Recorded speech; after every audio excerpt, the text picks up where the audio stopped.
Chapter 7. Rivers of Gold. Jacob and the others had a calm but uneasy breakfast in near silence before heading out to see what they could learn. Leal was set on finding someone to translate the message she'd found in the ruins, but first she had business with her ex-husband.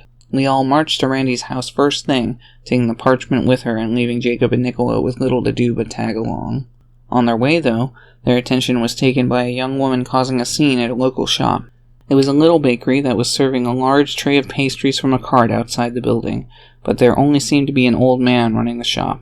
She was standing in front of the cart yelling at him, and he was standing behind it, doing his best to calm her down. A few of the other townsfolk already looked ready to intervene, but Leal was locked on target and steered from her task before any of them could move. "You have to take my money. The law says that you have to. What kind of shop doesn't take good money from good people?" the young green-haired girl demanded. "I'm sorry, miss. I'm afraid that's not money. It's a scrip," he continued, trying to explain, but she was not calming down. "A scrip? What even is that? Are you blind, old man? This is solid gold," she said, flicking it with her fingernail and making a quiet clink. "A scrip is an item that's a substitute for real money, right?" Niccolo asked, making him nod happily, glad the young man came to his rescue. "Yes, that's right. Pretty much anything can be a scrip. Basically all just a big scam. I understand why you're confused, miss, but that coin isn't actually gold. I know you're never going to believe me, but it's actually made of blood," he said grimly. All the heads on the street turned and locked onto one of them or the other. The girl sneered as she thought, but then looked to their group. "Can you believe this? What are you, crazy? There's something wrong with you, old man," she shouted, before turning and stomping her feet as she walked off in a huff. Most of the people watched her walk away, a mix of confusion and unease on their faces. "So, are those coins really made of blood? Like in the legend?" Leal asked the old man. "Yes, they are.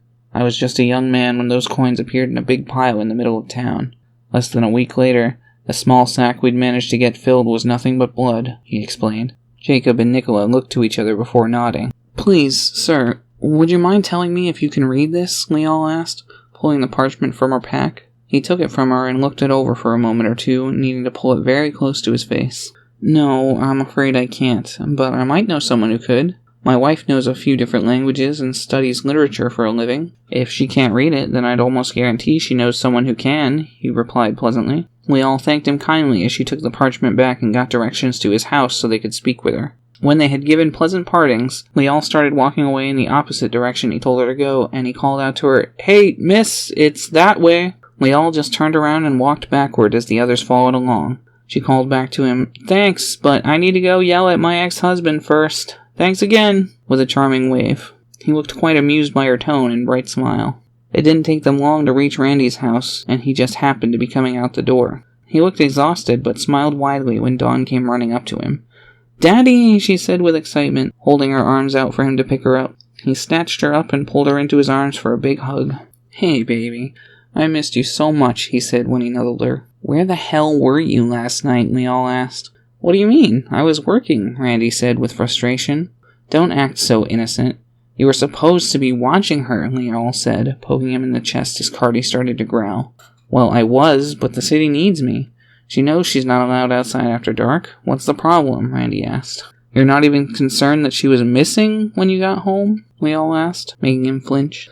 "Well, sure, but I thought she was with you. And here she is, safe and sound," he tried to deflect. "We found her outside last night, and if it weren't for Jacob and Cardi, she would be dead right now," Leal spat. Randy's face went white as a ghost. "Wait, what happened?" he asked, seeming lost but greatly concerned. "When we showed up last night, she was under attack from one of the werewolves. Cardi tackled it right as it lunged at her, and I threw myself in the way because I didn't see her coming," Jacob jumped in, grim but eager to bring the reality of the situation upon the clueless father. "Oh my god, are you okay, sweetheart?" Randy asked Dawn urgently, looking her up and down. "No thanks to you," Leal said. Randy looked to her with seriousness Jacob hadn't expected, a grim look in his eyes. She was taken aback when he held a hand out to her as a signal to stop. "I am talking to my daughter," he said firmly. Leal growled and crossed her arms, but didn't argue.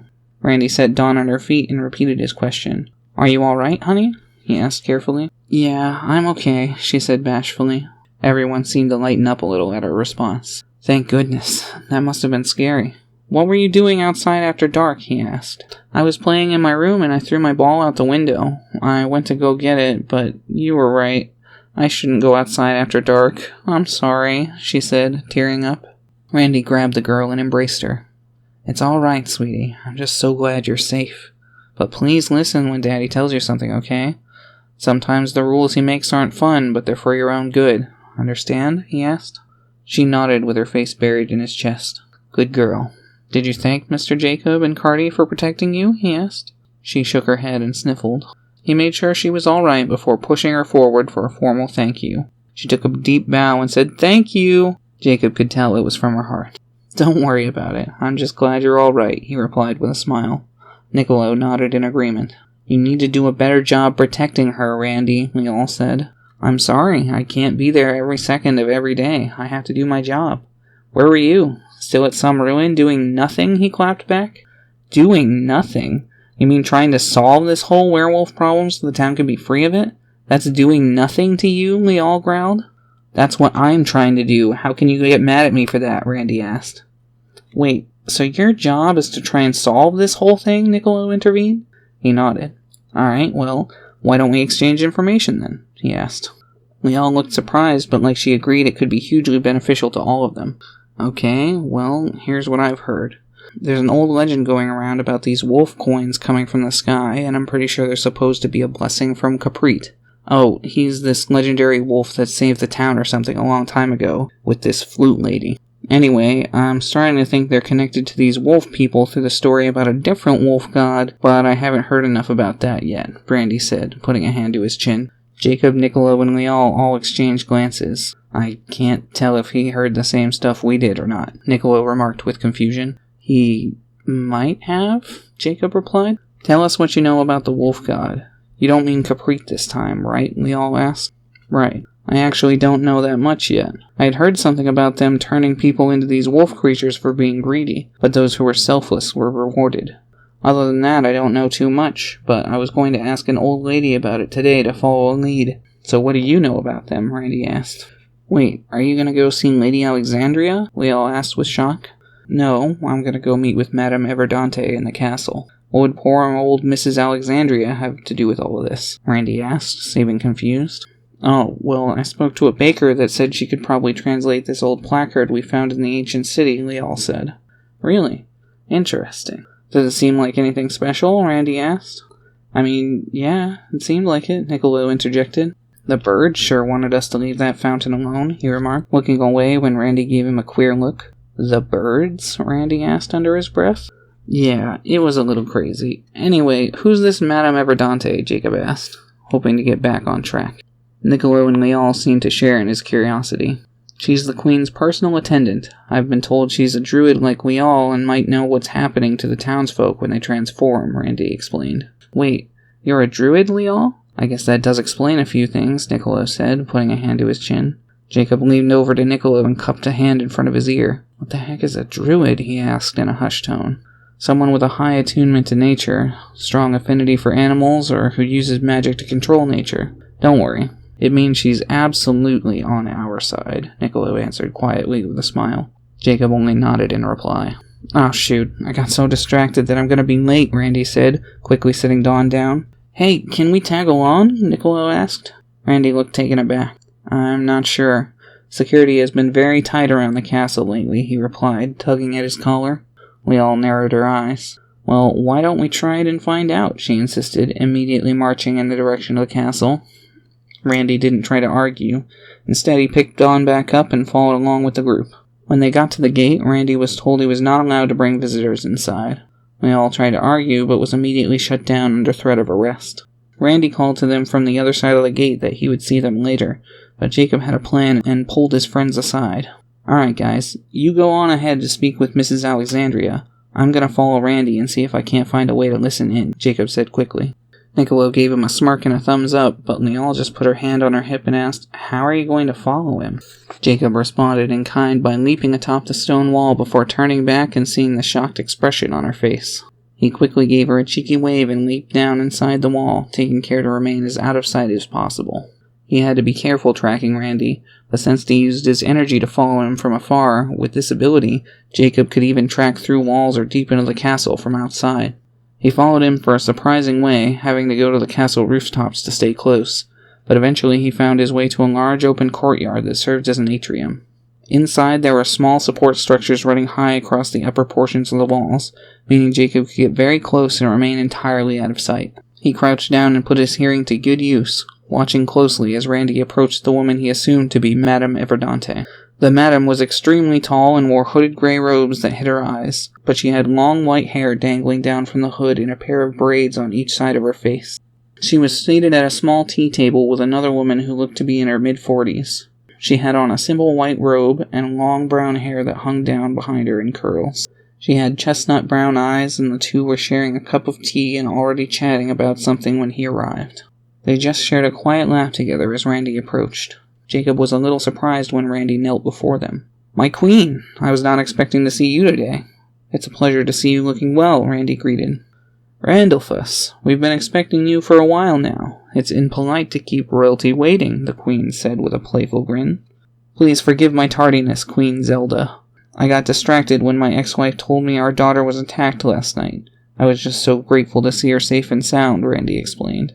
Queen Zelda and Madame Everdante exchanged a pitiable glance. "All is forgiven. Now you've come to see the tapestry, correct?" Zelda asked. Randy looked up and nodded. Zelda gestured for him to stand up, and he did so. "Excellent. I would like to see it as well. Then we can take a progress report of your investigation." "Yes, ma'am," Randy submitted. "Very well. Then I suppose that's my cue," the old madam denoted. "We found this tapestry hidden deep within the castle and thought it might pertain to your investigation." "Bring it on out, boys," she said with a snap of her bony fingers. At her command, 4 men came out carrying a large tapestry before unrolling it and showing it to Randy. Jacob said there was a lot of detail on the red cloth, but what he remembered most was a gigantic black wolf, seemingly towering over Capri in the town. Capri and the ocarina player were depicted on the tapestry in detail, but there were several townsfolk also present on it. More interestingly, upon closer inspection, Jacob noticed the giant black wolf actually had multiple mouths, and they were spewing what he could only imagine to be a deluge of golden coins out everywhere. Even the fountain was depicted on the cloth, complete with the glowing green gemstone atop it. In fact, it looked like the ocarina player was actively reaching for the gem above the fountain. Jacob's eyes were glued to the tapestry every moment it was unfurled. He searched desperately for anything that might reveal, while memorizing as much as he could to relay back to Niccolo and Lial. Randy took a couple minutes to observe it before looking up to the elderly madam. "So, any clue what it means?" he asked with a smirk. Queen Zelda looked to her as well. "The one thing that stands out to me is here," she said, pointing to the absolute torrent of golden coins coming from the creatures' mouths. "Other than the rivers of gold and Capri, I just have no idea." Randy put a hand to his chin and observed it in detail a few more minutes, before submitting that he couldn't determine anything else from it and thanking the ladies for their time.